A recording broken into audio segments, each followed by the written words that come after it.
Hi class, good morning or good evening whenever you are going to watch this video. For this lesson, we will be discussing about knowing oneself. Lesson number one of personal development. What is the self? When we talk about the self, it is talking about the I. It is an object pertaining to me.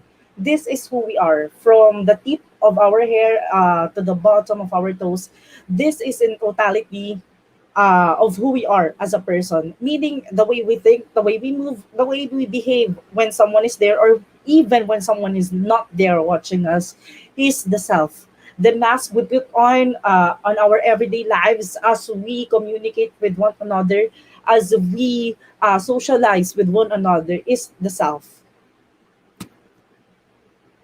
Then we have the self concept, the individual's view of himself or herself in terms of traits, personality, and values. This self concept is how you have defined that self or that I that you know.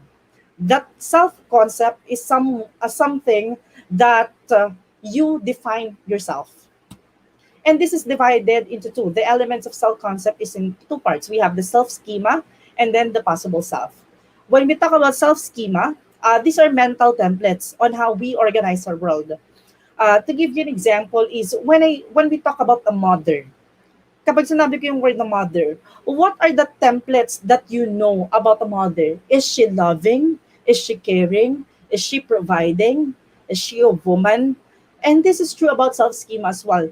When you tell yourself that you are kind, what are what is the template of this kindness? Is this kindness all about giving to your country? Is it about serving your country? Is it about giving to less fortunate people? And that is your schema. This is our mental templates on how we organize our world, on how we make sense of the world that we live in. And then for possible self, this is a future self. That is something attainable. This is a vision that we can see ourselves into. Do you want to become the rich self, the thin self, the passionately love and loving self? It is up to you. And those two things are the elements of self concept. The way we define ourselves, the way we conceptualize ourselves is based on self schema, on the mental templates and how we make sense of the world, and then the possible self on the future self that we can see right now in the present. Characteristics of self concept. We create and regulate our self concept. And this is something good about self concept, that we are the one who's going to create it, that we are the one who's going to regulate it, because this is our self concept. It's multidimensional. We cannot just say that this is yours. The concept about you is only about this matter. No, you are a complex human being. It should be multidimensional. It is learned and not inherent across contexts. The way we conceptualize ourselves is not inborn. We can still change the way we look of ourselves. Uh, there are many things on how we can look on ourselves depending on the influences of the environment in the society that we live in. Relatively permanent as we grow. When we talk about relatively permanent as we grow, meaning the self concept is already there. Even as a child, during your play age, during your adolescence, and as you move forward towards life, it will always be there. However, it is affected by nature and nurture. And when we talk about nature, it is your biological aspect. It is your genetics. And when we talk about nurture, it is all about the environment, on how you were raised, education, friends, influencers. Examples of self-concept. Ayan. We have the positive self-concept and negative self-concept.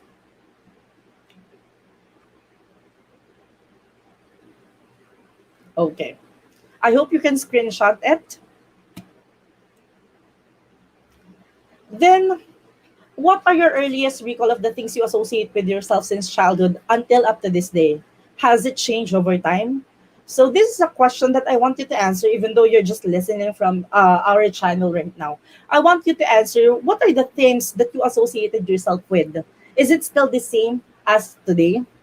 Because we're going to find out how do we associate ourselves from the moment that we are born, from our early childhood, from our middle adolescence, from the stages that you are in right now, your adolescence, paano mo nasasabi na ikaw ay different from your playmates, that you are different from your peers, that you are different from your sibling? And we're going to discuss that based on the self-development across the lifespan. Of course, we have to seek from developmental changes in self-description. Ano-ano nga ba? We have here early childhood. From early childhood, we associate ourselves on something observable. No? Mas matangkad ako sa kapatid ko. Okay? Mas mahaba ang hair ko sa kapatid ko.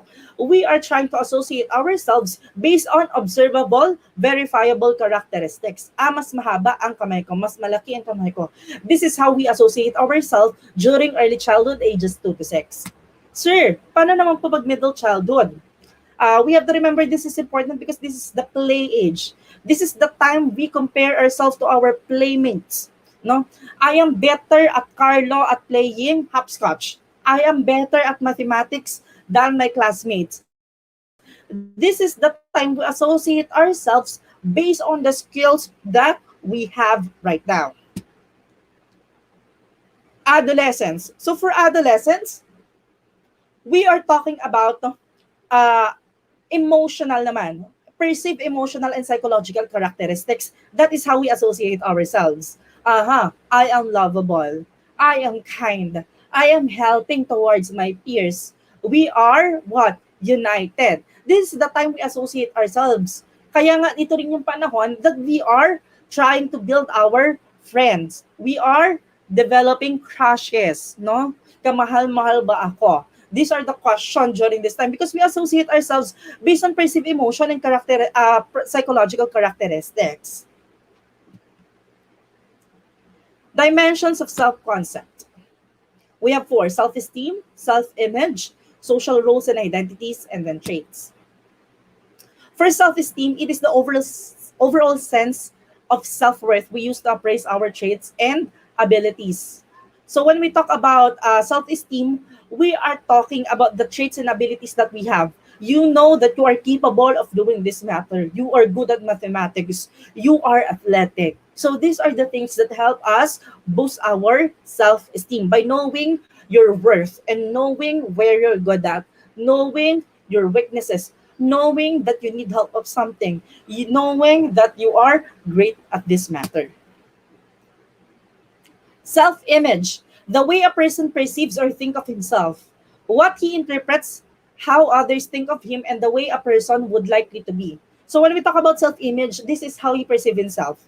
This is how others perceive him, and then from there, from the reflection of, from the perception of others, reflecting kung ano naman yung pananaw niya sa sarili niya.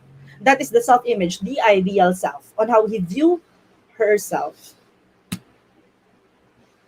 Social roles and identities. When we talk about social roles and identities, these are the actual roles that we take in the society. Example, at home, I am a brother. At school, I am a teacher. You class have the same role. You class have the same type of social roles. It's just different depending on the society or the group that you are in right now. Example, you're at home, you are a loving daughter or you are a loving brother. At school, you are a student, a good student, a bad student sometimes. Okay? How do you think our roles and social identities are affecting yourself? Can you imagine life without roles? That's a question you need to answer. Of course, it's gonna be hard, no? Imagine just walking, not even being a brother at your own home. It's gonna be hard not to take in roles in the society. Now we have traits. Personality trait is a disposition to behave consistently in a particular way. While personality is a broader term that comprises of traits, motives, thoughts, self-concept, and feelings. When we talk about personality trait, this is something that is inherited on all of us. Lahat tayong meron nitong traits na ito. And to talk about it, we have here the big 5 personality trait. Lahat tayo meron nito. Lahat tayo ay mayroong kakayanan to be open. We have conscientiousness, we have extraversion, agreeableness, neuroticism. All of this is already predisposed to us. Example, extraversion. You score high on extraversion, meaning you are leaning towards being extroverted. Okay? Kapag kabalitaran na, introversion.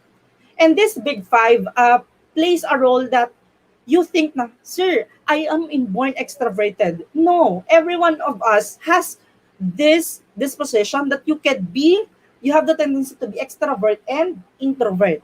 Okay? Then determinants of self-concept. We have number one, the comparisons we make with others. Kaya pala ganito ang pananaw ko sa sarili ko. Because we have this basis from other people. Number two, successes and failures. The way we succeed, the way we fail could be a determinant of self-concept. Lagi ka na lang nag-fail sa isang bagay, lagi ka na lang nag-fail dito. You think of yourself as a failure. Okay? How other people judge us. And this is true, especially to our family. Our parents are always telling us that you are this, that you are that. And sometimes that makes us our self-concept. But you have to remember that your self-concept, the the nature of self-concept is that you can create your own. Yes, it is true that our family, our friends is telling us that this is how we do, this is what we are, but we can still filter that and then create our own self-concept.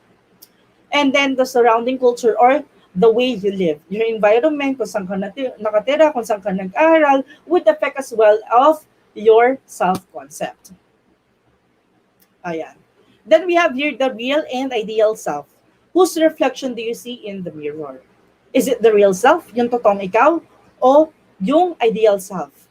Sir, required po ba na isa lang yung nakikita ko? Not necessarily. Actually, it is better if you can see that there is a congruence between real self and ideal self. Because if there is congruence, kung pantay siya, no? Yung future self mo, yung ideal self mo is tantamount to what you are right now, kung ano ka talaga, that is good. Because that would not create further anxiety on your part. Because that is true, it is achievable. This is you in the future, no? Real self versus ideal self. Why is it important to be aligned? Because of incongruence. Because if it is not aligned, yung real self and ideal self mo, it will produce incongruence. That is also that could also create anxiety on your part. Kasi ganito yung pananaw mo sa sarili mo, in the future, this is your ideal self, ito yung gusto mong maging at hindi siya nag-a-align. It will cause anxiety. It will cause what? Low self-esteem. It will cause what? Negative self-concept about yourself. How do we get to know ourselves? Awareness. Again, be aware of who you are, be aware of what you do, and be aware of how you behave. We have here introspection or self-analysis. It is the way you talk to yourself, the way you analyze yourself, the way you evaluate on how you do, on how you think in your everyday life. Keep a reflective journal. I have here my own journal. It is very important. I write here everything that I might have done during that day or that I want to do in the future. Be self-aware. It is important that in a room, you read yourself, how you behave, how you do in a room. Because the way you behave, the way you become self-aware would lead you into understanding not only of yourself, but also of others. Self-affirmation.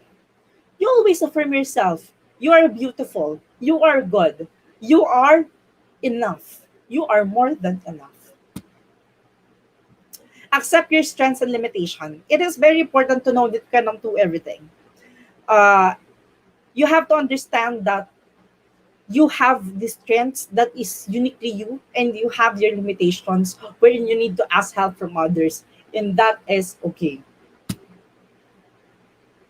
So questions or clarifications. For questions and clarifications, please feel free to email me, or you can send a message via MS Teams. That would be all for lesson number 1. Thank you, class, and Dean. Bye-bye.